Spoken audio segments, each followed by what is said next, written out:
Selamat pagi, Assalamualaikum warahmatullahi wabarakatuh. Teman-teman, kita masuk ke sesi 4 ya untuk minggu ini ya. Mohon maaf agak terlambat ya. Jadi di minggu-minggu sebelumnya saya sudah menjelaskan mengenai komponen dari laporan laba rugi dan tujuan dari informasi akuntansi itu sendiri gitu ya. Jadi kalau dari komponen laba rugi sendiri itu ada neraca laba rugi, komponen laporan keuangannya dan neraca laba rugi, dan yang utamanya itu tiga, neraca laba rugi dan laporan cash flow. Nah, minggu ini kita masuk ke analisis rasio ya di sesi 4. Jadi kenapa kita perlu melakukan analisis itu berdasarkan rasio ya, karena kita harus mengidentifikasi gitu ya. Mengidentifikasi, kalau kita hanya menggunakan angka secara nominal sulit untuk melakukan perbandingan ya, baik secara internal maupun eksternal. Sulit membandingkan apakah misalnya perusahaan kita memiliki laba yang sebanding dengan industri gitu ya. Misalnya gini, misalnya saya punya rumah sakit, ternyata laba saya 1 miliar gitu, dan saya membandingkan dengan rumah sakit besar gitu yang labanya 20 miliar. Nah, ini secara nominal sulit untuk dibandingkan gitu ya, karena mungkin skalanya berbeda. Tapi kalau kita menggunakan rasio maka kita bisa membandingkan gitu ya. Jadi itu sebetulnya poin utamanya.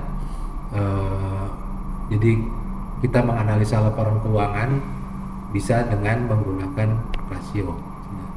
Dan misalnya ternyata saya dengan laba 1 miliar rumah sakit saya itu menghasilkan profit margin gitu ya, dibandingkan dengan pendapatan, laba dibandingkan pendapatan itu saya misalnya 35%, sementara rumah sakit besar yang sebagai pembanding itu laba 20 miliar itu tapi hanya 20%, berarti sebetulnya rumah sakit saya sudah memberikan untung yang lebih besar gitu. Ya. Nah, ini contoh juga misalnya ada perusahaan gitu ya, perusahaan A mempunyai aktiva lancar 5 juta gitu ya, dan perusahaan B juga 10 juta gitu ya aktiva lancarnya perusahaan A, dan 5 juta aktiva lancar perusahaan B. Sepintas gitu kalau kita lihat sebetulnya aktif perusahaan A ini lebih liquid dong, karena aktiva lancarnya lebih besar gitu ya. Tapi kalau kita lihat ternyata kita bandingkan dengan hutang, misalnya hutang perusahaan A ini juga 10 juta, perusahaan B ini 2,5 juta, maka perusahaan A itu aktiva lancar, hutang lancarnya itu ditanggung oleh aktiva lancar yang sama besar ya, 1:1, 10 juta dibanding 10 juta, jadi 1:1. Sementara perusahaan B walaupun aktiva lancarnya hanya 5 juta tapi hutangnya hanya 2,5 juta, berarti dia menjamin, aktiva lancar ini menjamin hutangnya 2 kali lipat gitu ya. Jadi untuk itu perlu dilakukan analisis secara rasio. Nah, ada 5 kategori ya dari rasio. Yang pertama tadi yang saya sebutkan, likuiditas ya, kemampuan perusahaan untuk memenuhi kewajiban jangka pendek. Ya kan, kalau yang namanya lancar-lancar itu berarti jangka pendek. Aktiva lancar dengan hutang lancar. Ya, umurnya biasanya di bawah dari 1 tahun. Nah, likuiditas ini mengukur kemampuan perusahaan untuk memenuhi kewajiban jangka pendek. Jadi kalau dari sini sebetulnya perusahaan B ini lebih liquid karena aktiva lancarnya 5 juta, hutang lancarnya hanya 2,5 juta, 1:2 gitu. Sementara perusahaan A walaupun aktiva lancarnya 10 juta tapi punya hutang 10 juta, jadi 1:1. Itu likuiditas. Yang kedua adalah solvabilitas, ini mengukur sejauh mana kemampuan perusahaan memenuhi kewajiban jangka panjang. Nah, ini ada beberapa perusahaan yang mungkin solvabilitasnya itu sangat tinggi gitu, sangat tinggi, kemampuan membayar hutangnya itu rendah, nggak apa-apa juga gitu ya. Jadi ini nanti tergantung industrinya. Misalnya perusahaan tambang gitu ya, mereka perlu eksplorasi yang besar gitu ya, dan itu menggunakan hutang. Biasanya hutang ininya jadi kurang solvable gitu ya, karena hutangnya cukup besar. Tapi nanti kalau sudah mulai dieksploitasi, sudah mulai menghasilkan, maka ini angkanya akan turun. Lalu profitabilitas, kemampuan perusahaan menghasilkan laba. Contoh paling mudahnya ini adalah profit margin ya. Profit margin itu adalah laba bersih dibagi penjualan atau laba bersih dibandingkan pendapatan. Mungkin tiap industri berbeda-beda gitu ya. perusahaan eceran kelontong gitu mungkin profit marginnya nggak sampai 10% gitu ya. Jadi untung dari penjualan dia itu mungkin laba bersihnya nggak sampai 10%, mungkin hanya 5%. Tapi kalau perusahaan misalnya developer gitu ya, perumahan, mungkin labanya bisa lebih dari itu, atau perusahaan jasa gitu, mungkin bisa 40% dari total penjualan. Lalu aktivitas ini menggambarkan perputaran dari aset ya, jadi mengukur efektivitas penggunaan aset ya. Jadi dia melihat aktivitas dari asetnya. Biasanya ini dari piutang, dari persediaan gitu ya, perputarannya berapa lama. Yang terakhir adalah rasio pasar. Ini melihat perkembangan nilai perusahaan terhadap nilai bukunya. Ya, kalau kita di perusahaan terbuka itu suka membandingkan price per book value ratio. Jadi nilai harga saham di market dengan harga nilai bukunya ya yang tercatat di neraca. Misalnya perbankan gitu ya, sekarang taruhlah BRI gitu. BRI sekarang di market harganya 4.000. Mungkin nilai bukunya hanya 500 gitu ya. Ini menggambarkan bahwa harga sahamnya itu sudah berkembang beberapa kali lipat ya. Ini melihat kondisi pasar yang menilai terhadap nilai dari saham perusahaan. Nah, ini contoh laba rugi PT ABC yang akan kita gunakan untuk data pendukung. Ya, ini laba rugi dari PT ABC. Ini ada EBIT, jadi ada penjualan, harga pokok penjualan, biaya umum administrasi. Ini laba operasional ya. Ini laba operasional. Ini nanti ditambah dengan pendapatan lain-lain gitu ya, yang di luar dari operasional. Ini akan menjadi laba sebelum bunga dan pajak atau yang disebut dengan EBIT ya, nanti dikurangi dengan beban bunga, laba menjadi laba sebelum pajak, dikurangi pajak menjadi laba bersih ya. Ini disebut juga dengan earning after tax gitu ya, EAT. Ini yang di sini laba bersih. Ini neracanya, jadi laba ruginya, ini neracanya gitu. Ini aktiva lancarnya yang umurnya biasanya di bawah 1 tahun ya, perputarannya. Misalnya uang kas gitu ya, piutang atau tagihan, persediaan, biaya-biaya yang dibayar lebih dahulu di muka gitu. Ini juga aset. Dan ini jangka panjang, biasanya barang-barang tidak bergerak ya. Termasuk juga di sini peralatan yang usianya lebih dari 1 tahun ya. Jadi misalnya bangunan dan peralatan gitu. Nanti dikurangi dengan akumulasi penyusutan menjadi aset aktiva jangka panjang. Total dari aktiva lancar dan aktiva jangka panjang akan menjadi total aset.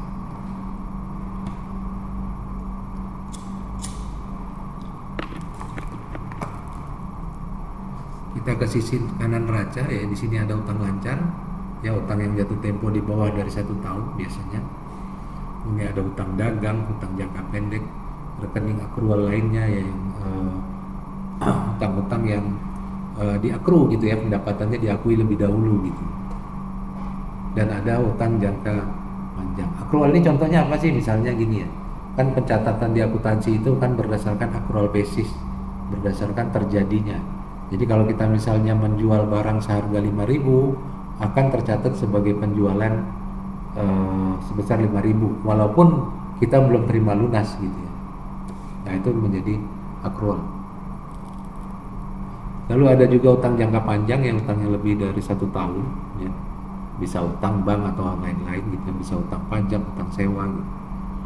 Nah, ini nilainya 4945 dan ini modal saham. Ya, modal saham sebesar 4252. Ya, sahamnya ini sudah terbagi nih, ada saham preferen, ada saham biasa. Saham preferen ini yang punya hak terlebih dahulu biasanya. Apa itu terhadap waktu pembagian dividen atau pembagian atau terjadi likuidasi, maka yang dibayar lebih dahulu dibanding saham biasa ini saham preferen. Ya. Ini agio saham, ini harga saham tambahan harga di atas nominal gitu ya, waktu kita menjual masih dicatat. Ini bukan kenaikan di harga market gitu ya, tapi ini sudah termasuk di nominalnya. Lalu ini ada dari laba ditahan ya, kalau kita lihat ini yang udah akumulasi dari beberapa tahun laba ditahan ya, mungkin dari tahun sebelumnya, karena laba tahun ini itu 802 Tapi ini total laba ditahan sudah 2784, mungkin selama 3 tahun ini semuanya dikembalikan ke dalam perusahaan, dia menjadi laba ditahan. Totalnya hutang dan saham sebesar 12.698, sama ya dengan total aset. Oke, sekarang kita mulai dengan satu-satu ya, dengan rasio likuiditas tadi yang mengukur kemampuan perusahaan ya, dalam memenuhi kewajiban jangka pendek. Yang pertama itu current ratio, adalah aset lancar dibagi dengan hutang lancar.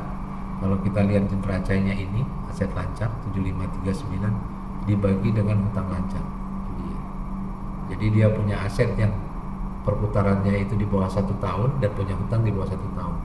Ini menunjukkan angka 2,2, atau artinya setiap aset lancar dia itu menjamin hutang lancarnya 2,2 kali.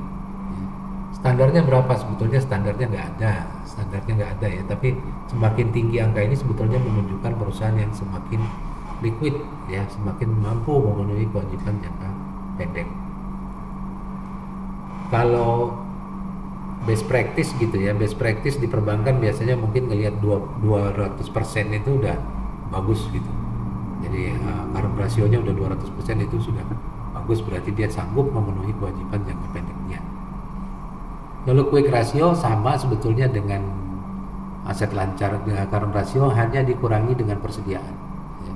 Karena persediaan ini juga lebih tidak liquid gitu ya, tidak liquid. Jadi aset lancarnya tadi 7539 dibagi dengan hutang lancar 3400, kita kurangi dengan persediaan. Persediaannya ada di sini 2623. Ya, jadi quick rasionya ini menjadi 1,4. Ya, berarti tanpa persediaan gitu ya, aset lancar itu menjamin hutang lancar dia, perusahaan ini PT ABC sebesar 1,4 kali ya.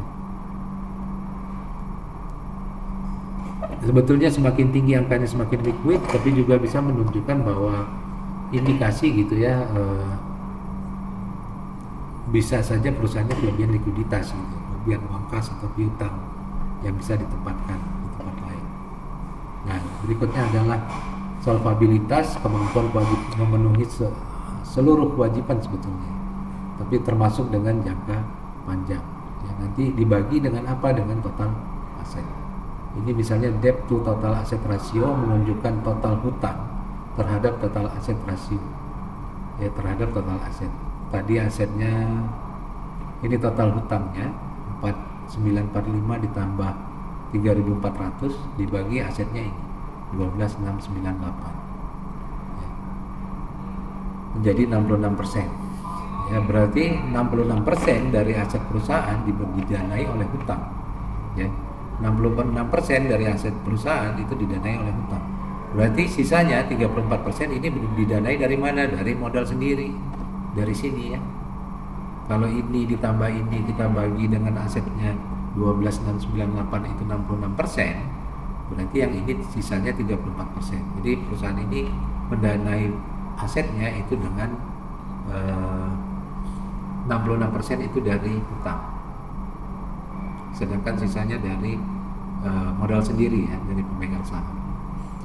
Lalu rasio hutang terhadap ekuitas, ini mengukur modal sendiri ya, dijaminkan terhadap hutang. Hutangnya apa? Hutang total hutang juga ya, tadi seperti debt to asset ratio, ini total hutang juga 3400 tambah 449 tambah 5 dibagi dengan ekuitas pemegang saham. Ekuitas pemegang sahamnya 4353. Oh, ini angkanya salah ini, sorry. Ya, ini 43 mungkin, ini kurang tepat. Dibagi dengan 4353 menjadi 192%. Ya. Jadi setiap 1,92 hutang dijamin oleh pemegang saham sebesar 1. Ya, jadi hutang dia, ini kan hutang di atasnya, itu dijamin dengan kekayaan pemegang saham sebesar 1,92 ya. Lalu time interest earn ini masih termasuk juga di rasio solvabilitas ya. Ini adalah laba sebelum, ini melihat kemampuan perusahaan membayar hutang dia gitu ya, berkaitan dengan rasio laba sebelum bunga dan pajak. Ya, jadi yang dihitung di sini di time interest earn, kalau teman-teman ingat aja ya, interest itu bunga gitu ya. Time interest earn ini adalah laba sebelum bunga dan pajak atau EBIT dibagi dengan bunga. Ini berarti kita lihat di laba rugi ya. Laba sebelum bunga dan pajak EBIT ini 1473 dibagi dengan beban bunga 303. Jadi melihat kemampuan perusahaan dalam memenuhi kewajiban pembayaran bunga. Ya, ini 4,9. Jadi bunga, kewajiban bunga dia, perusahaan ini PT ABC, dijamin oleh kemampuan dia menghasilkan laba itu 4,9 kali. Oke, itu solvabilitas. Kita masuk ke profitabilitas ya. Ini adalah kemampuan menghasilkan keuntungan ya, pada tingkat penjualan aset atau modal saham tertentu ya. Yang pertama itu profitabilitas itu adalah profit margin. Profit margin ini menghitung sejauh mana kemampuan perusahaan menghasilkan laba kotor dan laba bersih pada tingkat penjualan tertentu ya. Jadi kita membandingkan dengan penjualan ya. Jadi bervariasi sebetulnya tiap industri. Bisa jadi tadi saya sebutkan di perusahaan retail mungkin lebih kecil, tapi di perusahaan jasa itu mungkin profit marginnya lebih besar. Yang pertama adalah gross profit margin ya. Ini kalau profit margin ini selalu kita bagi nanti dengan penjualan bersih ya, kalau namanya ada profit margin. Kalau gross profit margin itu mengukur dari laba kotor ya. Laba kotor itu adalah penjualan bersih dikurang hak pokok penjualan dibagi dengan penjualan bersih. Penjualan bersih dikurang harga pokok penjualan HPP. Jadi kalau kita lihat laba kotornya itu ini ya, penjualan kurang hak pokok, harga pokok penjualan 5913 dibagi dengan penjualan kotor.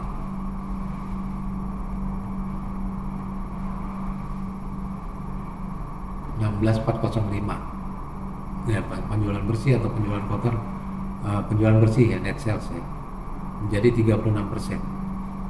Jadi artinya dari setiap penjualan Rp1 akan menghasilkan laba kotor sebesar 0,36 rupiah. Lalu net profit margin ini sama, kita baginya dengan penjualan bersih, tapi kita membandingkan pembilangnya ini menggunakan laba bersih setelah pajak. Yang dalam hal ini net profit marginnya, laba bersihnya tadi 802, kalau kita lihat di sini 402 dibagi dengan 16405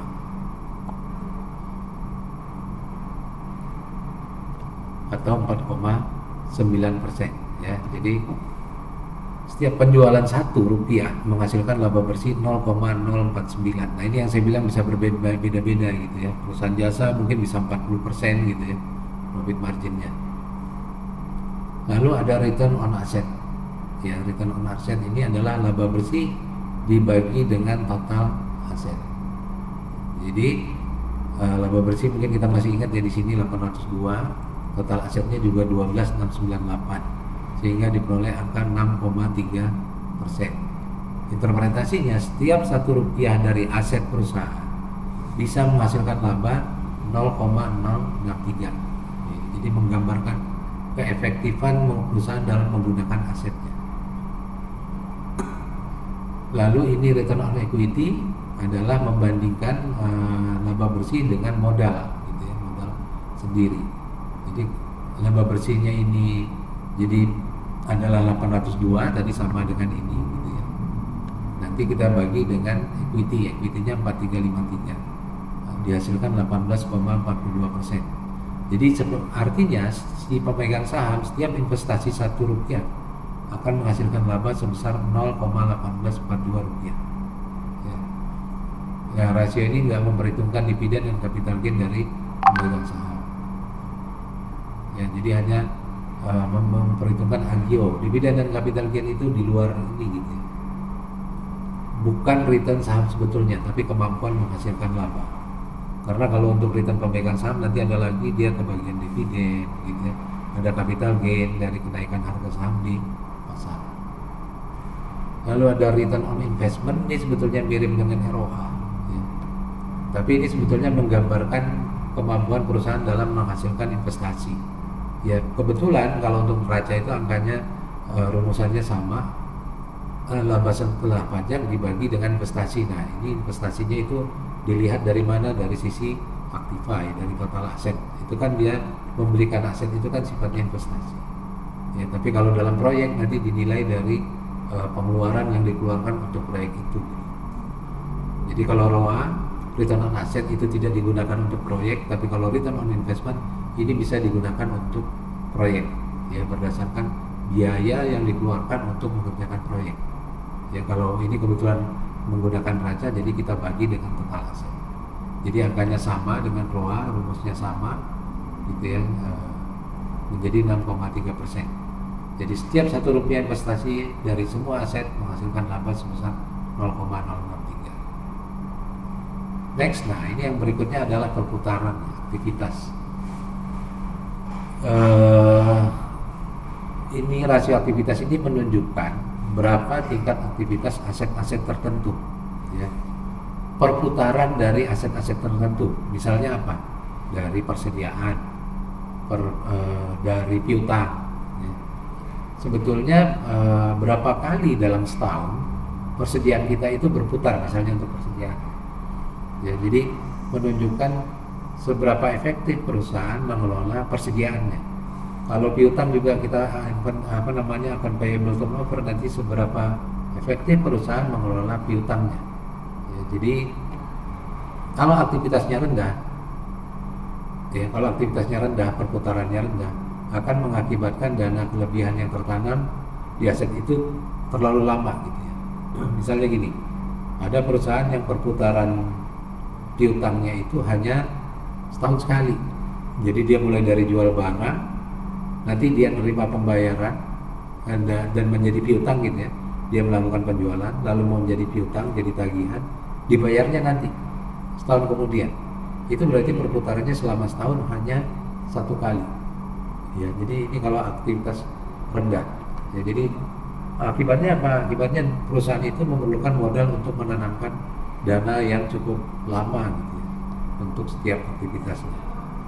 Ya, kita mulai dulu dengan inventory, ya, persediaan. Ini mengukur seberapa efektif perusahaan dalam mengelola persediaan. Ini ada gambaran misalnya dalam periode 1 tahun, gitu, Januari sampai Desember, perputaran persediaannya itu 4 kali. Jadi setiap 3 bulan dia melakukan penjualan, melepas persediaan berarti. Nah, ini persediaan ini dia belum menjadi persediaan lagi, gitu ya. Kan sampai uang dia terima, gitu ya. Uang dia terima, dia melakukan lagi pembelian. Dia melakukan lagi pembelian sampai masuk lagi jadi persediaan, itu perlu waktu 3 bulan. Berarti dalam setahun 12 bulan, ya, dia terdapat 4 kali putaran, berarti dalam perputarannya itu setiap 3 bulan, ya, setiap 3 bulan. Kalau tadi kasus yang saya cerita, bisa jadi dia terlalu lama, gitu. Dia mengeluarkan persediaannya Januari, nanti bisa balik lagi menjadi persediaan itu nanti Januari tahun depan. Itu berarti perputarannya hanya 1 kali dalam 1 tahun, berarti perputarannya adalah 12 bulan, perlu waktu 12 bulan. Nah, bagaimana rumusnya? Rumusnya adalah inventory turnover itu adalah harga pokok penjualan dibagi dengan persediaan. Ya. Kalau kita lihat, ini inventory turnover dulu, ya. Harga pokok penjualan 10.492 dibagi dengan persediaan. Di sini persediaan 2623, ya, sekitar 4 kali, ya. Jadi perputarannya itu sekitar 4 kali dalam setahun, ya. Nah, 4 kali 10.492 dibagi dengan 4, dibagi dengan 2623 akan menjadi 4. Berarti dalam setahun 4 kali. Nah, ini berapa? Kalau kita mau hitung hari, berapa hari? Nah, ini rumusnya untuk dalam hari. Inventory turnover in days. Kita pakai dengan hari dalam setahun 365 dibagi dengan inventory turnover, ya, dengan 4. Jadi akan kita lihat bahwa kalau perputarannya 4 kali dalam setahun, maka 365 kita bagi dengan 4, gitu ya, dari inventory turnover 4-nya ini akan diperoleh 91,25 hari. Artinya persediaan kita itu berputar, perusahaan ini, PTNBC ini berputar selama 4 kali dalam setahun, ya, 4 kali dalam setahun, atau perlu waktu 91,25 hari untuk kembali ke menjadi persediaan. Ya. Dia melakukan penjualan, berarti persediaannya akan keluar, dan itu dia harus menagih lagi, dan ini baru kembali 91,25 hari kemudian menjadi persediaan.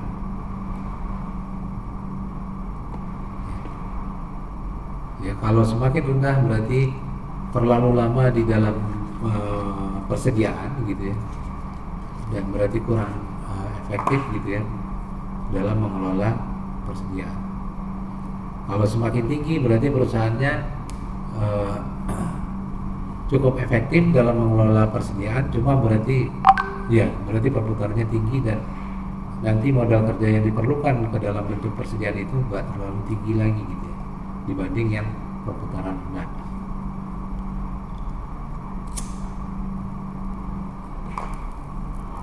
Berikutnya adalah receivable turnover. Ini berkaitan dengan piutang atau tagihan. Kalau tadi persediaan, ini tagihan piutang. Seberapa cepat piutang itu berputar, jadi kembali menjadi kas gitu, menjadi uang kas, dan kalau makin tinggi berarti dia semakin lama berputar. Nah, kalau turnovernya tinggi berarti ini efektif, tapi kalau harinya yang tinggi berarti terlalu lama tertanam dalam bentuk tagihan. Ya, collectionnya berarti kurang efektif. Ya, semakin lama rata-rata piutang, maka semakin besar dana yang tertanam pada piutang. Ya, ini kalau dalam hari ya maksudnya. Tapi kalau dalam kali, semakin tinggi angka ini sebetulnya berarti lebih efektif. Ya, tapi kalau hari kan berarti lebih lama gitu ya. Nah, rumusnya adalah penjualan dibagi dengan piutang. Ini untuk receivable turnover, berapa kalinya berputar dalam 1 tahun. Ya, penjualan tadi 16.405 dengan piutangnya 4353. Ya, ini menjadi 3,77 kali. Kalau kita hitung receivable turnover dalam hari, itu adalah 365 dibagi dengan 3,77 menjadi 96,8 hari. Artinya periode pengumpulan piutangnya itu 96,8 hari. Jadi piutang kembali lagi menjadi piutang, berputar menjadi kas, dan kembali lagi jadi piutang itu perlu waktu 97 hari.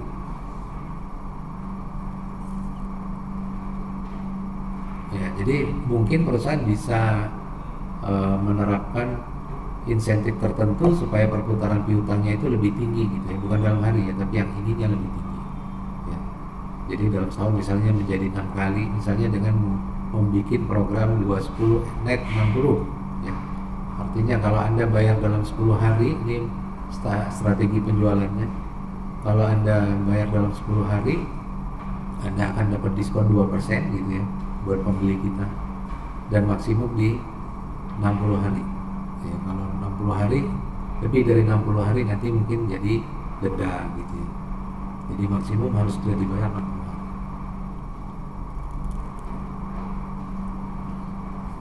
Lalu ada aset turnover. Nah, ini adalah penjualan dibagi total aset. Ini mengukur perputaran dari aset, ya, kemampuan dalam menghasilkan penjualan.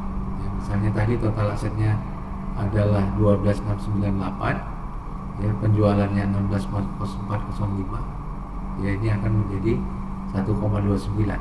Berarti dalam 1 tahun aset perusahaan itu berputar 1,29 kali. Semakin tinggi kalinya ini sebetulnya semakin bagus. Semakin rendah kalinya ini sebetulnya mereka harus evaluasi gitu ya, apakah strateginya udah benar gitu ya, teknik pemasarannya sudah benar, karena dibandingkan aset penjualannya itu terlalu rendah ininya perputaran. Ya, jadi asetnya itu jarang digunakan. Ya, lalu ada rasio pasar, ya, ini menghubungkan antara harga saham dengan laba, nilai buku per saham, dan dividen, ya, laba yang dibagikan. Jadi ini gunanya biasanya untuk investor ya, untuk mengetahui kinerja perusahaan, membandingkan gitu ya selama beberapa periode maupun dibandingkan dengan industri, dengan perusahaan sejenis dalam satu industri gitu ya. Dan mereka bisa memperkirakan prospeknya. Ya, misalnya harga saham per lembar saat ini 66.875 dengan saham beredar 126 lembar, maka harganya adalah 2,25 per lembar.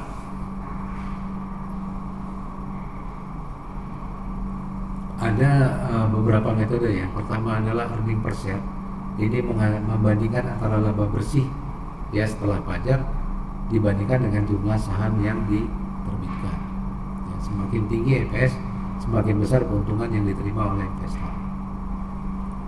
Misalnya tadi laba bersih setelah pajaknya adalah 802, sementara saham yang dijual itu 126, maka menjadi earning per share-nya 6,38. Jadi setiap lembar saham PT ABC itu akan menghasilkan laba sebesar 6,38. Lalu ada juga price earning ratio. Price earning ratio ini adalah harga pasar per lembar saham dibagi dengan pendapatan per lembar saham. Ya, jadi kalau harga pasarnya sekarang 6,66,875 seperti disebutkan di sini, harga per lembar sahamnya dibagi dengan pendapatan per lembar sahamnya tadi ini 6,38, berarti 10,5 kali price earning ratio ini. Berarti harga sahamnya itu 10,5 kali dari laba per lembar sahamnya.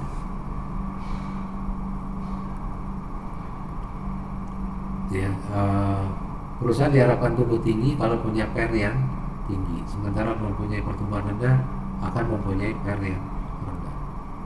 Ya, ini dilihat dari sebetulnya dari capital gain, dari kenaikan harga saham. Dividen payout ini adalah melihat berikutnya, dividen payout ratio melihat sebagian dari laba yang dijadikan dividen yang dibagikan kepada si pemegang saham. Ya.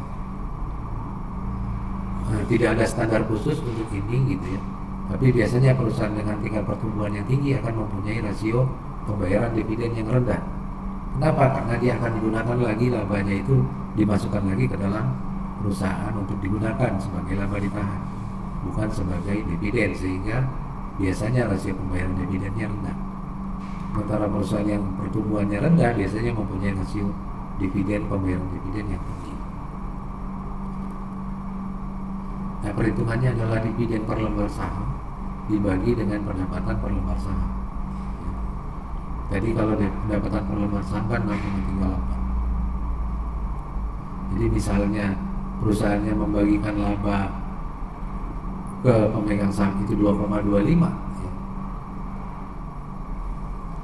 Ini contoh tadi kan, kalau harga pasarnya 66,875, saham beredarnya 126, berarti harga ini bukan harga ya, tapi dividen yang dibayarkan 2,25, maka dividen payoutnya adalah 2,25 dividen per lembar dibagi dengan pendapatan per lembar saham sebesar 35,3%. Artinya dari seluruh laba perusahaan 35,3% yang dibagikan dalam bentuk dividen.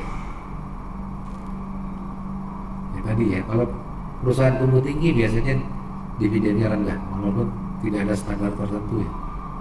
Kalau kita lihat realnya gitu ya di market, bahkan pembayaran dividen itu ada yang 100%. Ya, jadi seluruh labanya dibagikan ke pemegang saham. Nah, itu nanti berdasarkan keputusan manajemen keuangan perusahaan. Oke, saya kira cukup untuk ini ya, untuk analisa rasio. Nanti kita ketemu minggu depan. Silakan ditanyakan langsung kalau ada pertanyaan. Kalau ada pertanyaan silakan nanti di hari Sabtu ya kita ketemu. Terima kasih. Selamat pagi. Assalamualaikum warahmatullahi wabarakatuh.